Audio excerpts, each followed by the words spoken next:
Well, friends, this is a very special episode of Fibromyalgia Research in Action. I'm thrilled to have our guest with us today, Dr. Sarah Devoto. Welcome, Sarah. I'm so excited to have an interview with you. Congrats on all your recent accomplishments. How does it feel?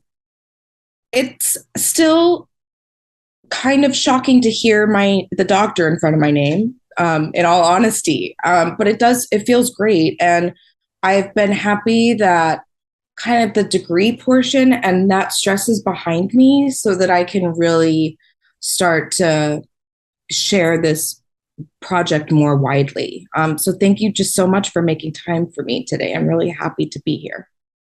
Well, we're excited to have you with this interview because what we're trying to do at Support Fibro is show that there's real humans behind the fibromyalgia research, and we're trying to connect more of the researchers to the patient community so that we can rally around our researchers a lot better. And that's why we're bringing you in to talk, and we're going to get a little bit more personal on this interview and then have you join us at our fibromyalgia conference in November. So save the date, everyone out there, November 4th and 5th. So she'll give us a special presentation.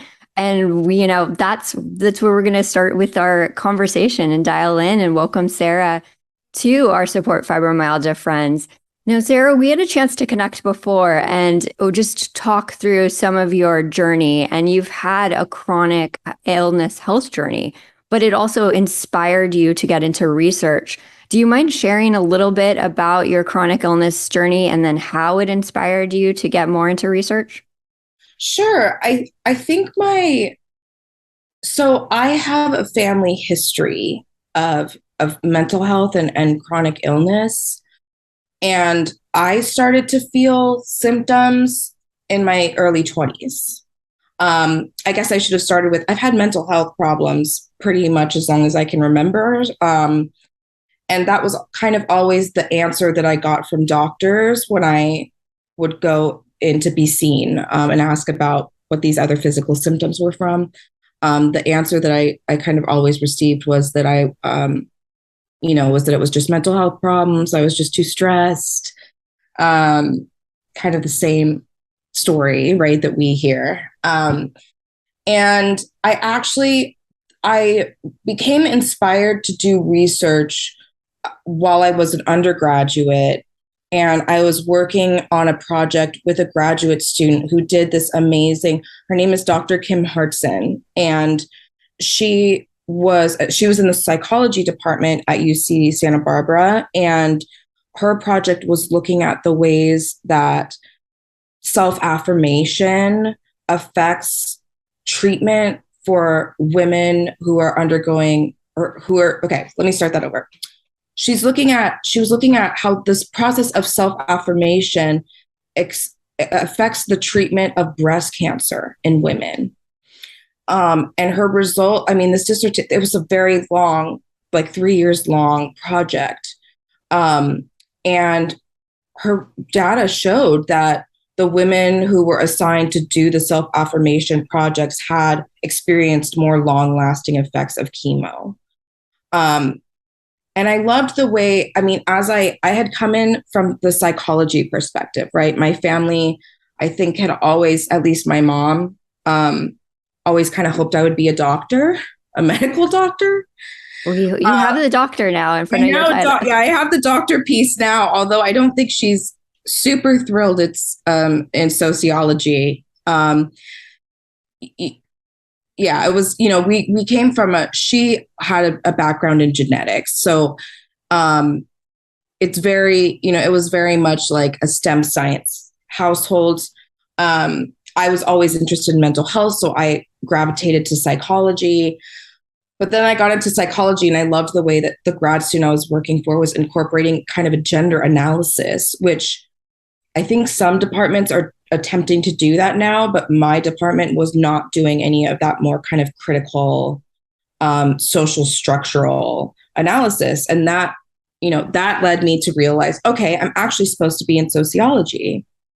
And my questions moved to more broadly, I guess, whose pain, physical or mental, is legitimized, right? What kind of identities or statuses or maybe occupations do you have to have for people to believe you when you say that you're suffering from pain?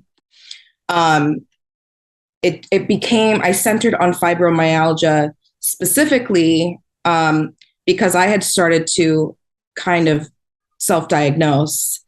My aunt on my dad's side has fibromyalgia, and my mom has been told she has fibromyalgia, and from others she's been told it's chronic fatigue.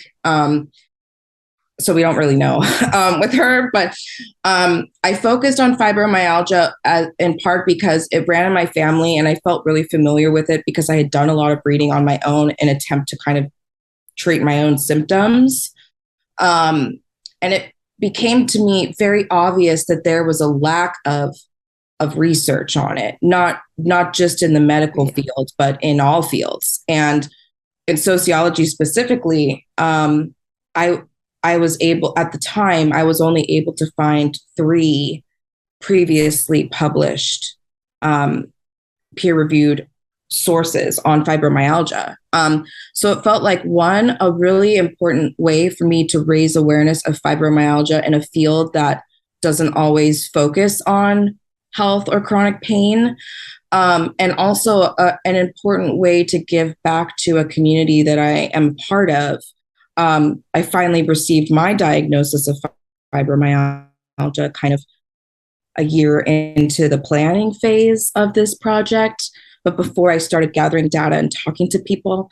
But that experience was just incredibly, I'm just so honored. It was so amazing to be able to connect with all of these people and see that my story was reflected, right, in each person. There are variations, but the similarities to me vastly outweigh the differences. Well, we always embrace any additional fibromyalgia research. As you said, it was limited. And we hear that a lot from different people we talk to when they actually go and look up, especially like genetics or health equity type information. We don't really have that available. So that's why when I see the fibromyalgia researchers, they're invested, they want to get more information out there. I almost feel like I have to give you a hug. Like, I have not met you in person yet, but like as students, I just get overly excited. I think all of us do, because someone's invested in fibromyalgia and wants to learn more and to help our population. It means a lot.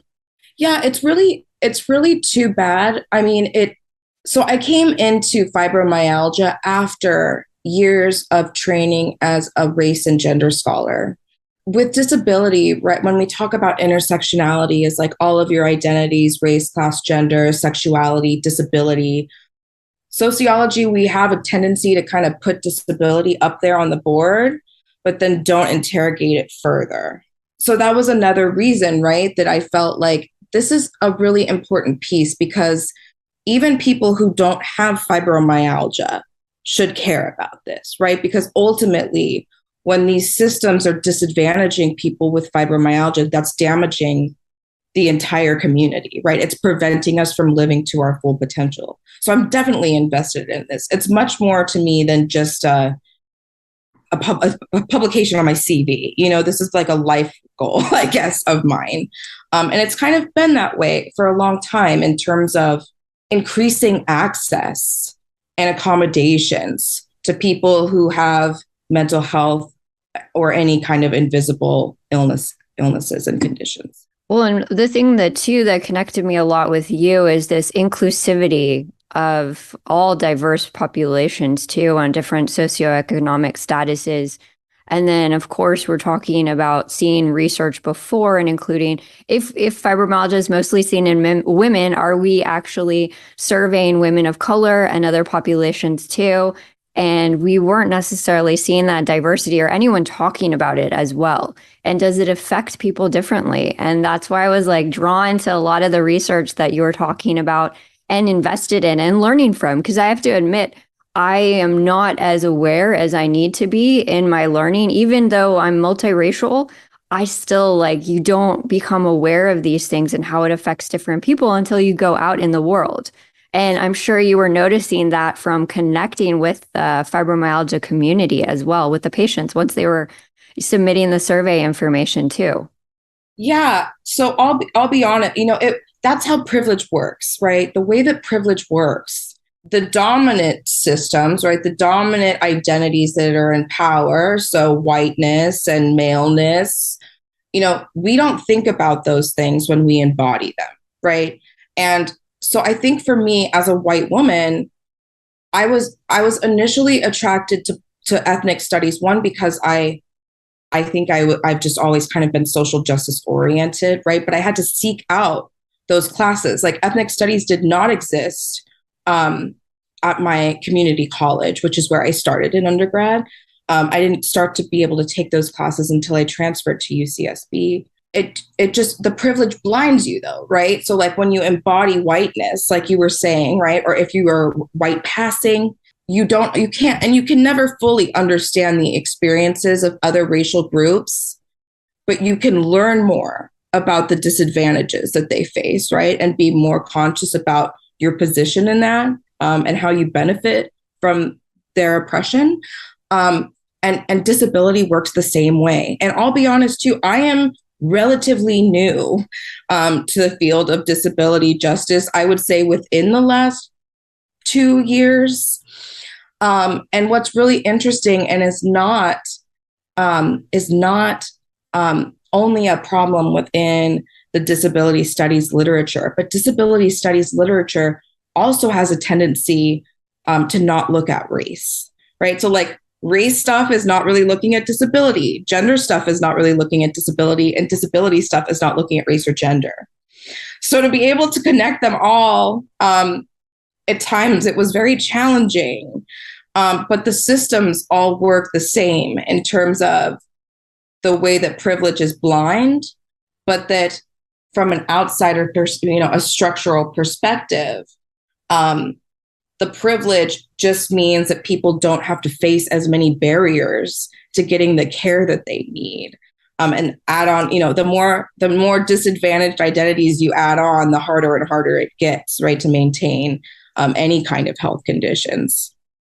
Well, even recognizing the treatment of people, so with the chronic illness and then being women, how we get treated, and maybe even not even noticing that dismissal that we might see, like, is that connected to something else? And this is where I'm trying to recognize and learning more about gaslighting. I didn't know that, this is the form of gaslighting that I was even receiving. So I was like, oh gosh. And then we're hearing it and having these conversations together. It's an important piece of the puzzle that we need to talk more about. Right. Yeah. I think it's important. And I think it can be harder to make the connection if you don't have all of these years of sociology under your belt, right? But ultimately, the ideologies that we have, the public, I see in my data, but also what other scholars have looked at in terms of medical practitioners' ideas about what fibromyalgia is and who has fibromyalgia. There's a very, like, people, no matter their identity, most people understand or would understand and relate fibromyalgia to me as this is a problem that women have, or mostly women are diagnosed with it.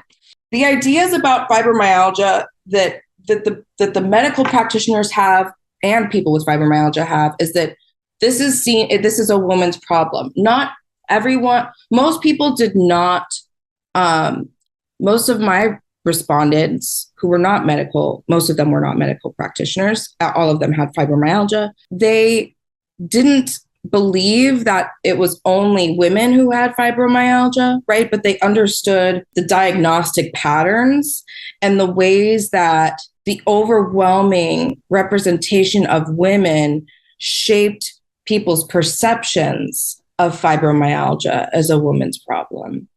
And ultimately, I mean, there's decades of feminist literature that looks at patriarchy ultimately, and the ideologies that we have as a culture that kind of support and uphold patriarchy.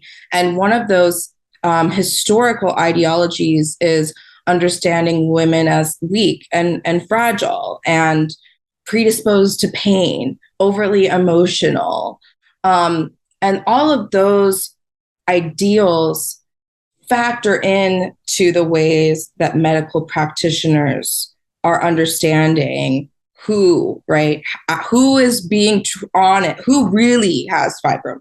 And so what that leads to is that, in my opinion, people are going undiagnosed when they don't fit this model. And race comes into that for women, right? Because white women, with the way that whiteness works, white women typically are seen as embodying these fragile, emotional, weak spaces, but women of color, especially Black women, are seen as strong and resilient and susceptible to pain.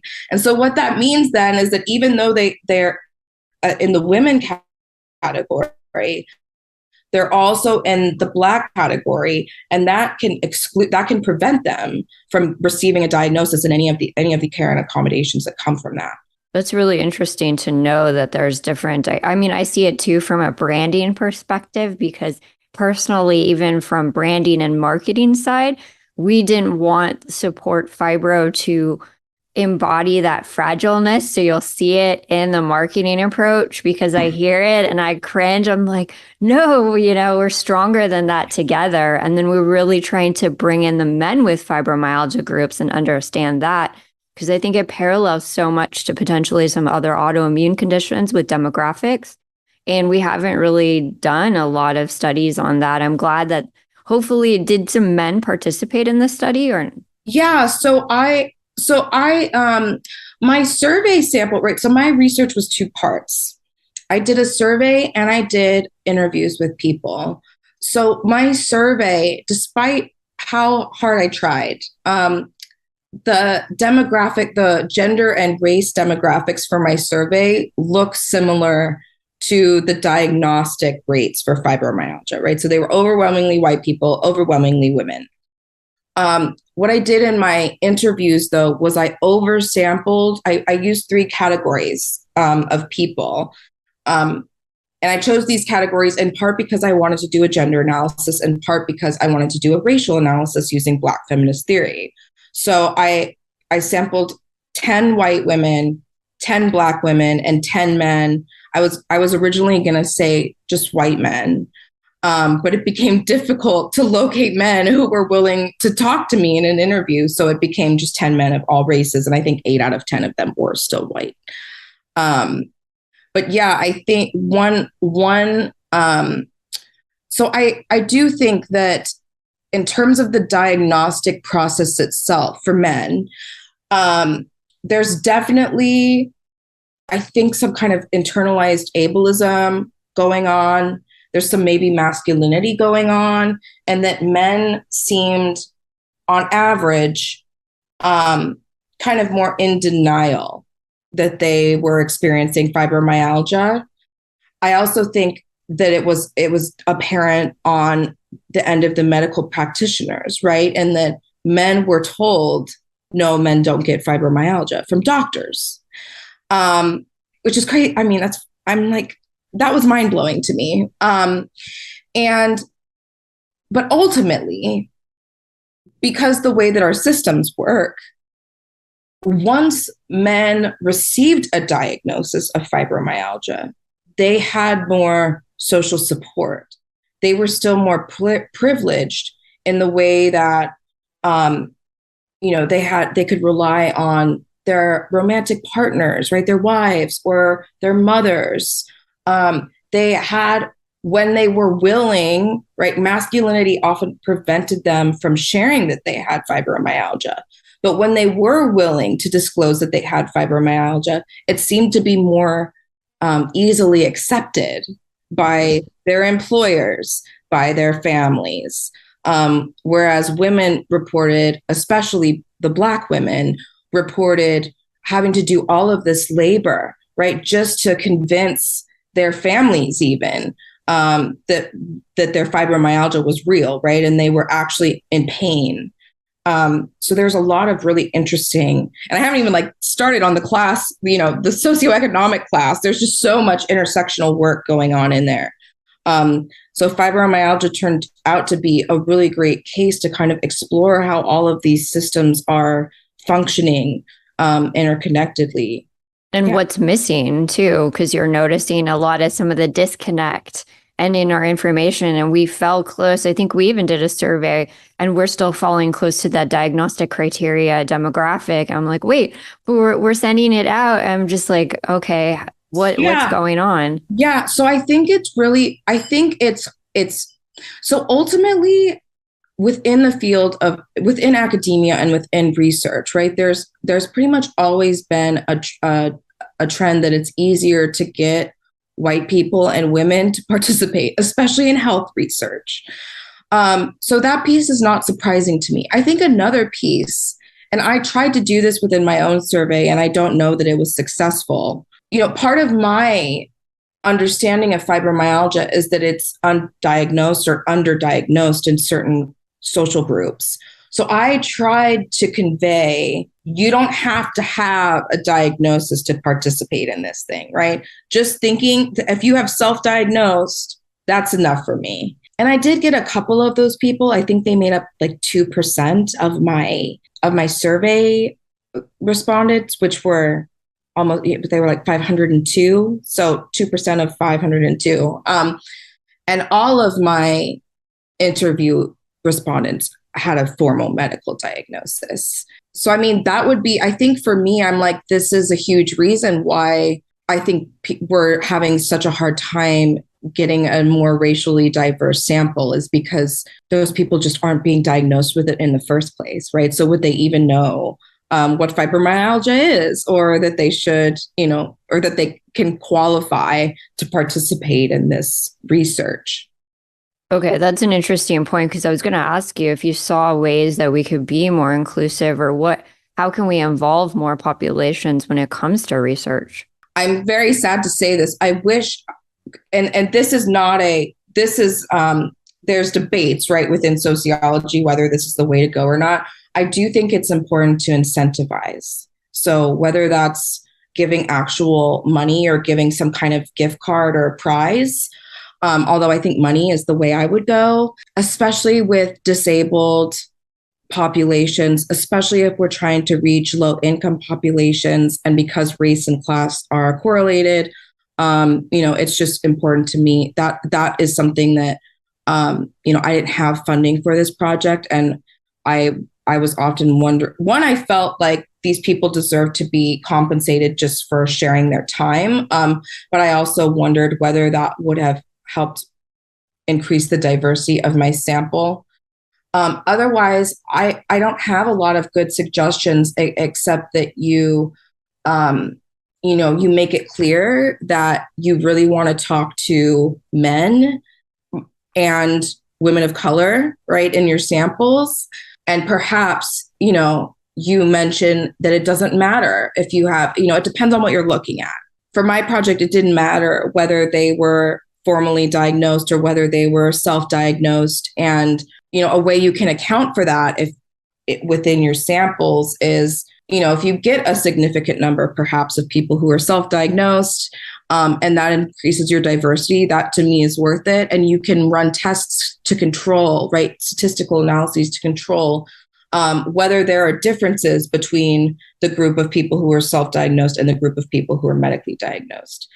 In my survey, there weren't significant differences, right, on all of the other scales that I looked at in terms of symptom severity and general well-being and all those things. It didn't matter whether or not you had a formal diagnosis or not. They were on average close, similar. Yeah, I'm like, I wish that I had better suggestions for that. That was actually probably the most challenging part of my own research project. A consequence of my kind of overwhelmingly white survey population was that I often couldn't separate by racial category, right? So I initially wanted to do like, okay, what does white people's symptom severity look like? What does Black people's symptom severity look like? What does Asian people's symptom severity, right? But I had to, because there weren't enough numbers in those boxes, I had to do white versus non-white, which can be super problematic. But I felt a little bit more comfortable, I guess, doing it in this project as I was approaching it from a whiteness perspective, right? So it wasn't like, to me, it's not like all these non-white people are the same, right? It's more like, no, all these white people are probably have more similar experiences that vary from the non-white category. Gotcha. Well, it's a hurdle that I've noticed when it comes to just research in general. I think that's why we're trying to do more interviews with people like yourself and others just to connect. I don't know if it was a fatigue type of system with research, especially in fibromyalgia community. So there's been a lot of surveys out, but there's no person behind it. And we never know what we fill out these surveys and we never know what happens to it. It's just like, okay, we give our information and then what was the end result? So maybe this contribution, that's why we're trying to drum up a rally behind you is to like this, you're working hard to get this information and you're looking at publishing, correct? Soon? Okay. Yeah. So I love the ideas behind all of that. My training, I am very committed to, there's a field of, a subfield, I guess, of literature that's called community-based participatory research. And the orientation of that is that the community that you're studying actually experiences some kind of benefits from participating in the project. So to me, it was very important that my respondents knew what the results of the study were. And so I've attempted to do that in a couple of ways in terms of the people who participated in my surveys and my interviews received an email. But in my survey, they were able to request kind of a one-page summary of the findings. So I sent out like 500 or something emails with kind of a brief overview of this. These are this is what I found. Like, does this make sense to you? What are your kind of critiques of this? And I got really overwhelmingly positive, supportive, kind responses to that. And also a lot of people who really felt that their stories were reflected in the data. And that was the most important part to me, was getting the story accurate because of all of these misconceptions that we have about fibromyalgia. So next steps, yes, I'm planning to publish in academic journals. I have an article in review right now that's not, it's more focused on long COVID than it is on fibromyalgia, but it talks about the ways that long COVID, in its social form, that long COVID is functioning in a similar way to fibromyalgia in terms of like having to prove, right, that you're in so much pain or fatigue. And next steps, though, are I'm preparing an article now to be sent off that is directly from my dissertation. So it will have fibromyalgia in the title. And that's kind of I think the plan is that article will be a shorter kind of teaser of what eventually will become a book, which is crazy for me to say, because I always felt like a book was too far out of reach and too long to write. And then I wrote a really long dissertation. And so I'm like, I have things on paper. This makes more sense as a book. So I'll definitely be keeping you posted on all of that as it kind of comes. But yeah, this process takes a while. But yeah, it won't feel finished ultimately until it's out there and that people who have fibromyalgia can actually access it, right? So it's been important to me that, yes, although professionally for my goals, I have to have these academic journal publications, I also want to do these kinds of events where, speaking, I'm happy to like write blogs for organizations too. It's important that people can access it and not have to pay for it, essentially. This is all tremendous. I mean, you've mentioned multiple things that got me excited because even when you said you were asking the surveyed participants and you're sharing a journey, an accurate story of a fibromyalgia patient in this so they can look at it and be like, wow, okay, this person understood what I'm going through rather than all this, what we see sometimes we're like, wait, this doesn't make any sense. Why do they keep telling us to exercise or any of this other stuff in like research Or why are the population demographics so like public health says 4 million, another thing says 12 million. Like it's all over the place, but this makes sense and this can translate and make sense to the patient community. Right, And right. that's tremendous. And then having a book, I definitely encourage that and our community to rally around you, which brings me like, how can our community rally around you more? Oh my gosh. I feel like I feel very grateful and honored, honestly, to be here at all. And the support that I've received and just the responses to participating in the project itself and the responses to the project have been more than I could have ever dreamed of, in all honesty. I don't really know that there's anything that I need at this point, except, long term, my goals are to find employment at some kind of perhaps a government job, or maybe I'm very interested in nonprofits too. Some kind of research position that would allow me to do research and advocacy and actually begin to implement some of these disability justice frameworks for people who have chronic pain and fibromyalgia specifically. So I guess that would be my advice, is that if people are knowing of any of those kinds of orgs or anyone who's looking for research or potentially to implement some health equity and disability justice frameworks for fibromyalgia or chronic illness more broadly, that would be really helpful. Otherwise, though, just like reading my work is the best thing that people can do to support me, and sharing it, right? Sharing it with other people. And the hope is that, I think my main hope is that it will raise awareness about fibromyalgia, but it will also help people understand the social world better and be able to communicate with their families and their friends, right? Why it's so challenging to just exist as a person with fibromyalgia. Yeah, the outpouring of support has been really amazing and way more than I could have expected. So. Oh, that's good to hear. I mean, I love it because we have to support everybody in our community, especially people that are invested. They're taking the time to invest and learn more, and then they're sharing it publicly. And when it comes to, you mentioned reading some of the information, is there somewhere we can go to read more right now? Or do we have to, should we have something published on the Support Fibro website I'd as a, be, I'd be happy to do that if that would make sense to you. I have a link I could send you that you could post. There's this really great organization they're based in New Jersey, called the Fibromyalgia Care Society of America.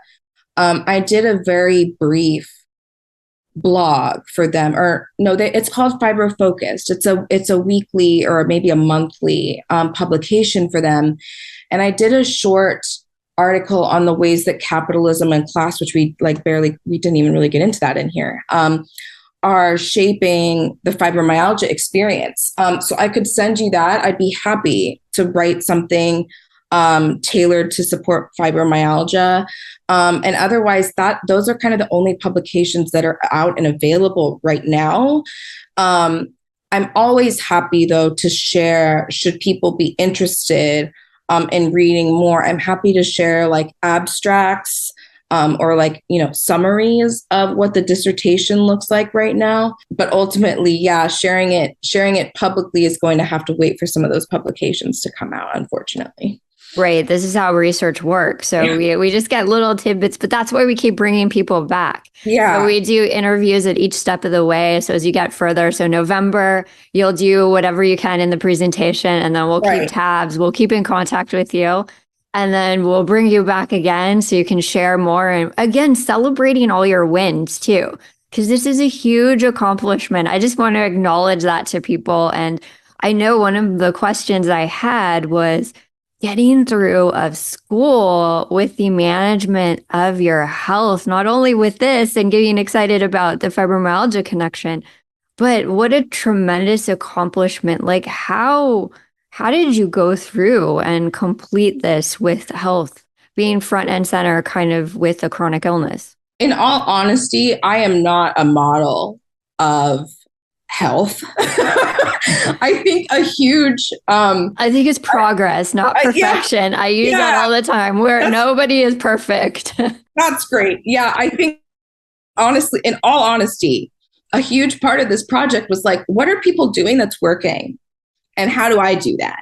And the findings were kind of what I expected, but also kind of disheartening in that you can work, there's only so much that you as an individual can do, especially when you lack the financial means to even see the doctors that you need to see, right?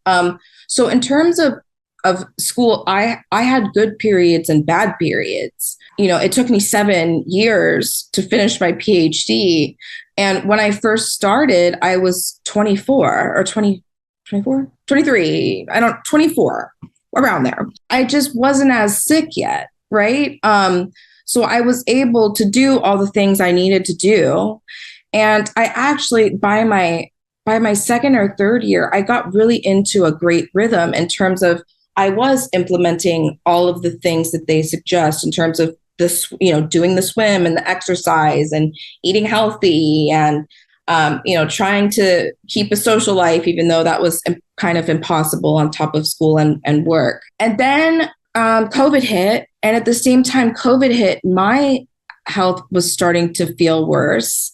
And I couldn't access a lot of the things that were sustaining me before in terms of like pools were shut down, didn't really have the money to see doctors. But at that time, I had also kind of gone through the heavy course load period of my program, right? I was finished taking all of the courses and was able to work from home mostly and gather data from home. And that allowed me more agency and control over my schedule, which allowed me to take naps in the middle of the day if I needed to. And all of those things were reflected in my research, right? The people who do the best at managing their condition are not necessarily working the hardest. They're the ones who have the most compassionate, caring social circumstances, right? It means that they're bosses. One, that the type of work that they're doing is not super strenuous on your feet, that you have to be there 10 hours in a day with no breaks. It means that their bosses believe them when they say that they have fibromyalgia and need specific accommodations or need specific scheduling, need naps in the middle of the day, maybe. It's people who have money to see doctors and access the treatments, whether those are medical or alternative. They all cost money. I think for low income people, myself included, we can get stuck into this box where it feels like I'm doing everything that I can. Insurance is covering the main things that I need, and there's nothing more that I can do about it. And the people who have more privilege, whether it's usually financial privilege, but also more privilege in terms of their work, right, and perhaps have more family support, those people are more optimistic about their health improving and their fibromyalgia improving, and they're also more confident in their ability to manage their symptoms. And so it was really hard, honestly, emotionally, to see that this is not just a me thing, even though I felt like I was doing everything that I could, ultimately, because I couldn't see my doctors regularly. And that's not just for the fibromyalgia, that's for my other stuff too. It's been nearly impossible to manage this. So I'm really looking forward to kind of this next phase out of graduate school where I have a little bit of income coming in and can afford, the first thing I'm going to do when I move is attempt to see a rheumatologist because I haven't been seen in 3 years. Gotcha. So it's well overdue at this point. It's a topic that fascinates me because I know when we first started the organization, it's something that's really close to my heart, because how do we support people in this college level when you're managing a chronic illness condition? And I mean, generally, when you go to college, all these things like student loans, all of these aspects of managing family life or anything that's in there, but on top of having even multiple chronic illness conditions, studying like this, like as an organization too, I've always been trying to figure out and dive into the details. How can we support people? Because your work is important to continue with the research and then being part of our community and a part of our patient community. How can we continue to support people, especially like medical students? We want more medical students that have survived or like us in the medical field and translating everywhere. But it's a challenge to do because then you're going in person in classes. You can't do medical school you can't do it fully remote. Right. So Yeah. this is a challenge. Yeah. Medical school for sure. You really are kind of stuck in terms of having to be with people, right? You can't adequately understand a person's conditions or treat them unless you're with them in person. But you and I were talking about this earlier about the ways that, like, I think as a society, we've come to the place where we understand that school is really hard to get through, especially for people who don't have financial means and wealth to support them through that, right? What we don't talk enough about is the way that academia and medical school specifically enhances ableism, excludes disabilities, people with disabilities. And then this challenge of fibromyalgia comes in where it's like, okay, well, half of the people don't even recognize this as a disability. So are you really ever going to get accommodations through your university? And I think, honestly, the ways to change that, I'm critical of capitalism, but I also know that we can't go from a capitalist society to a non-capitalist society overnight. And so what that means is we need to prioritize where our funding. It means that it needs to be education needs to be more fully funded, and you need to have more options for people with disabilities, whether that's remote school, whether that's more agency over class schedules. But the thing is, right, once you incentivize education, once you pay teachers, once you make it affordable or maybe free to go to college, that encourages more people to go, right? And the same could be said for medical school. So there's differences, right, in medical school and sociology, and that I was very lucky and able to work from home a lot of the time, but medical students, of course, have to be in person, but incentivizing, right, maybe even paying people to go to school, medical school, and learn about chronic illness, right? That's how we start to make actual structural changes. And in my opinion, those changes will not only allow, more people with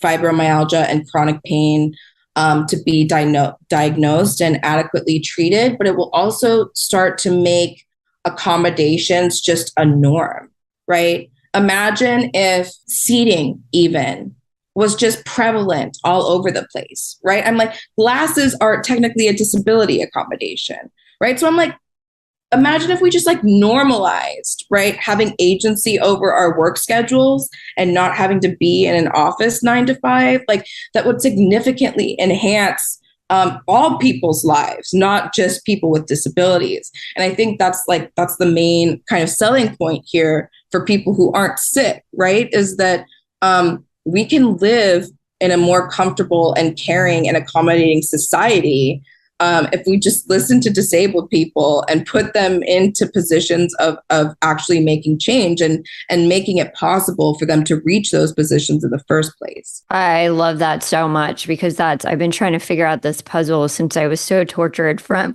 my college experience in the sciences, because I couldn't even, like, for example, a chemistry class. I was in the hood trying to do the experiment. I wasn't allowed to use a stool. I couldn't sit. So I just stay there for the whole time, just standing, like things like that, or getting to campus, like having those accessibility, like these are large college campuses, right? And walking from the parking lot to even get to, what are we going to use? What are the tools? What are we able to get from our doctor's permission? There's so many levels, and the disability services on campus, to even maybe possibly using healthcare services through the university if possible, and their understanding of chronic illness. So I know it's such a large piece. It's just something that is always on my mind because we need people to have that support as they go through college. Yeah, I'm more and more. I mean, 7 years felt like an eternity, but it also went by really quickly. But looking back, I'm already and I was just talking to this with faculty actually a couple days ago when I turned in my keys at UCSB. We were talking about the ways that the institution of education is receiving less funding. At the same time, though, colleges are accepting more students. So what that means ultimately is that we're not like the structures are not, we're not hiring more faculty, we're not hiring more staff, we're not increasing normally our medical offices on campuses, we're just adding more students. So what that's doing is like straining the systems that are already in place, right? It means that there's wait lists for counselors that are years long sometimes. And those are just the bare minimum, right? Those are just the bare minimum things. And the way that it's moving, at least on my campus, is that, you know, they're about to put in this huge dorm but not change anything else. And we've already, you know, graduate students in particular have already been advocating that we can never get into student health, right? We can never access counseling. Like, we need more counselors. We need a bigger student health building, right? And that's not where the money is going. The money is going to these, you know, to the parts of campus that bring in revenue. So like sports and housing. So it's really disappointing, honestly. And it's like you said, it's a problem that's like way out here, and it's multifaceted, and it really can't be solved until we start to pour more money into it. And that's just where we are, unfortunately. And when it goes back to money, we've noticed it's a difficult challenge to direct funds to where you would want it to go. I mean, we see this with fibromyalgia all the time, and just with research in general to open up those. So yeah.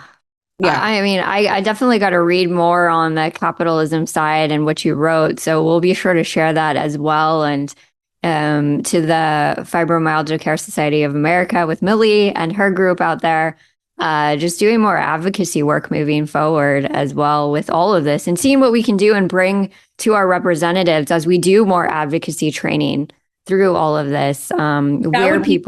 Yeah, that would be great. And I would love to participate in that, whether as a leader or as just a participant in the room. I will have a lot more freedom now in my schedule, now that I'm not teaching and trying to finish my research, and I'm just focusing on one thing for the first time in my life. So I'm really looking forward to be able to spread this more widely within the fibromyalgia community, but also hopefully long term to legislators who actually have the power to make some of these changes in the way that our society is structured.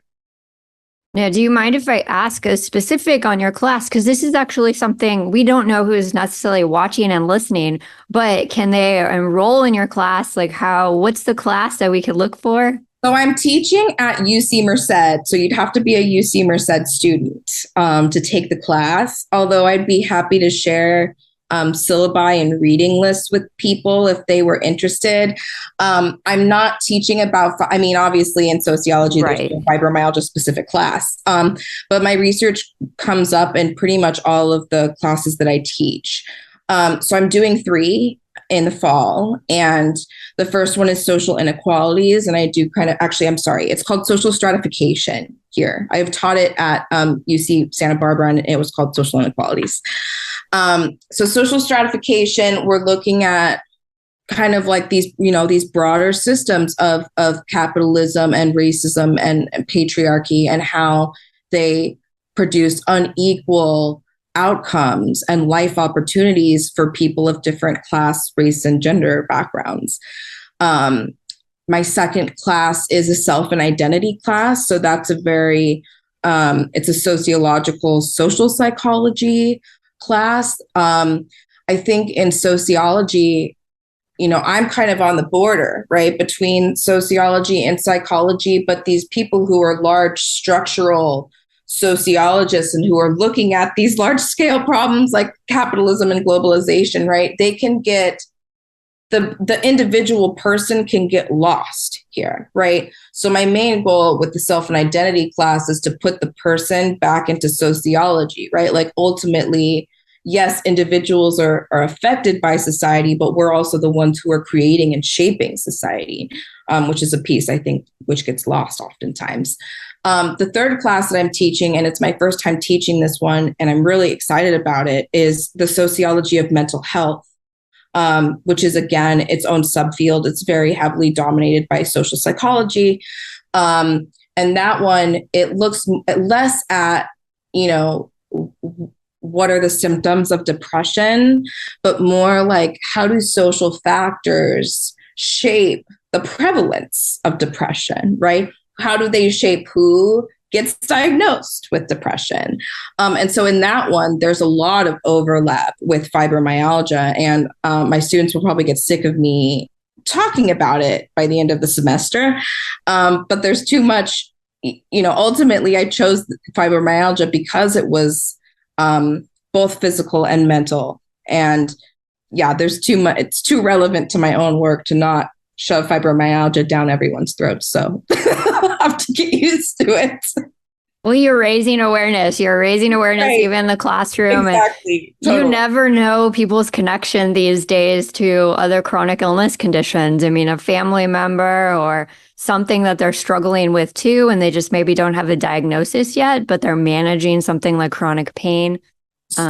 Yeah. And I've had a couple students so far. I don't normally spend a lot of time talking about my own research because some professors talk a lot about their own research. I'm very much more like, you get to hear me talk, so let's look at other people's research. But I did do a survey methods class over the summer. And I talked a lot about my own project, right? In terms of, this is how I plan my stuff. This is what the data looked like. And I did have a student for the first time, and however many 3-ish years of working on this project, for the first time, a student approached me and told me that she had fibromyalgia, that she'd never heard anybody in college talk about it before and how much it meant to her, like that I was, doing the work and willing to talk about it. And that was a really very important moment for me that I don't think I'll ever forget.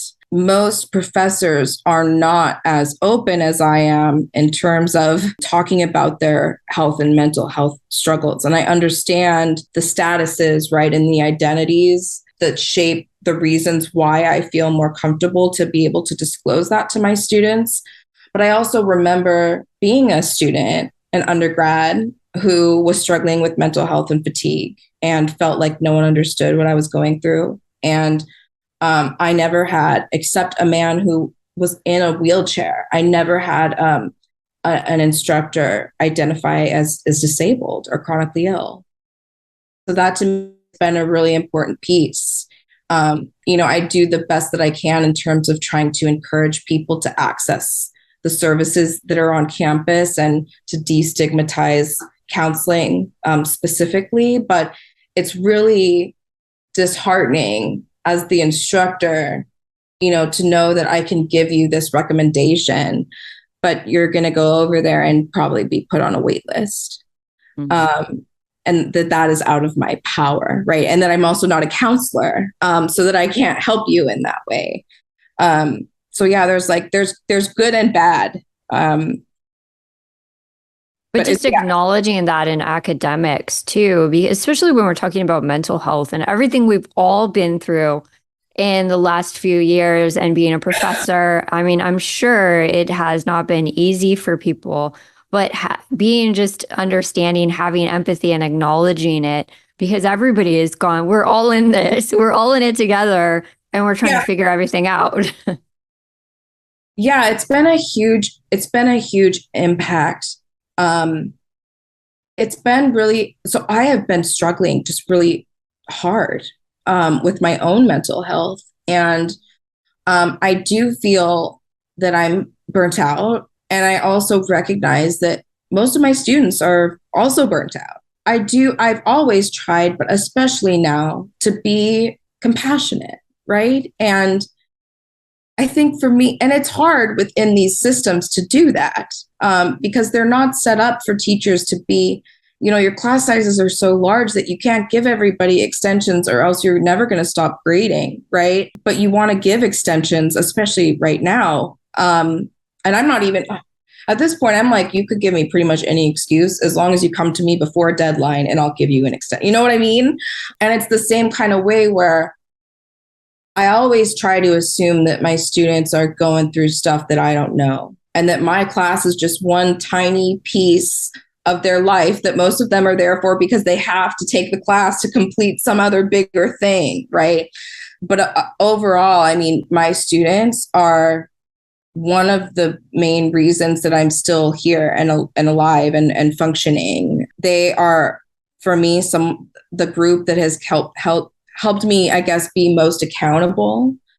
And they also continue to challenge me and think about things in new ways. And it's been really rewarding to see that my work just kind of resonates with most of them, even though, right, the vast majority are not going to have fibromyalgia or any kind of disability. They're able to see, right, the ways that, and I think probably for the first time, are able to see the ways that disability functions similarly to these other systems that we're talking about in sociology. But it is just, I'm so glad that you had this healing support around you to help you like continue to go through, because again, we're just celebrating your wins and that doctor in front of your name and presenting. You recently presented at a conference as well in Los Angeles. Yeah, that was a great opportunity. Everything about that experience was really rewarding. There were so many people. Honestly, I was a little overwhelmed because I'm still doing my best to kind of social isolate. So I did test before and after, COVID test before and after I went. But overall, yeah, I had a really great panel. So the conference was the American Sociology Association. And my panel was called Invisibility, Disability, and Institutions. All of us on the panel, right, we're kind of looking at the ways that people with disabilities become invisible, right? Either within the criminal justice system was one article, within their own families, within the workplace. And I got some really great questions from the crowd, which is not always the case. In fact, a lot of times what I've been told is at this conference anyway, is that there aren't a lot of questions after. So I was very happy that people were engaging with the work. They wanted to see, they were asking all like interested, expanding questions, and wanted to understand more how perhaps the fibromyalgia experience was related to, those degenerative tissue disorders. And yeah, all of that. I was so proud. I was so proud to be able to share fibromyalgia in a space that it's probably never been spoken about before, and that people were able to see, like, this isn't just a fibromyalgia thing. This is a society thing, right? And until we change stuff up here, fibromyalgia is not going to be able to change much either in terms of the people who are struggling with it. Well, I've loved our conversation today. It's been great. And I know we want to keep like sharing what you have, because you have so much beautiful information that you share from. And I know when you initially asked me of like what topics to go through with what you wrote about, and I was like so overwhelmed because I was like, this is important. This is important.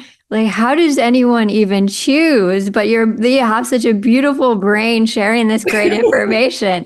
So that's why we have to keep having you back for interviews and do some sort of blog just as we get it. That's why I'm bringing you back to the conference to share professionally. It'll be an important piece to the puzzle as well. Definitely. And yeah, I'm happy to do that. And what I'll say is, it's been really hard to be like, these are the borders of my project, right? Because it's connected to everything.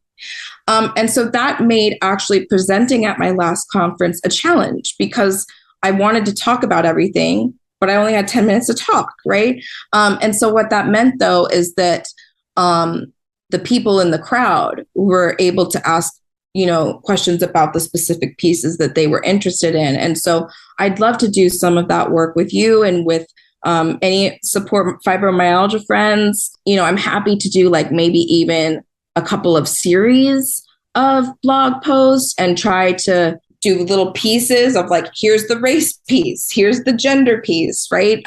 Like I did the capitalism and class piece with fibromyalgia care. Yeah, whatever I can do to make this accessible to people and interesting to people, I will do. So I'm really looking forward to the conference in November. Yay, I'm excited. Thank you so much for your time today. We appreciate it, and we appreciate all the work that you're doing, and we will definitely stay in touch. So thank you to all our Support Fibromyalgia friends for tuning in to our special presentation, Fibromyalgia Research in Action. We will see you next time.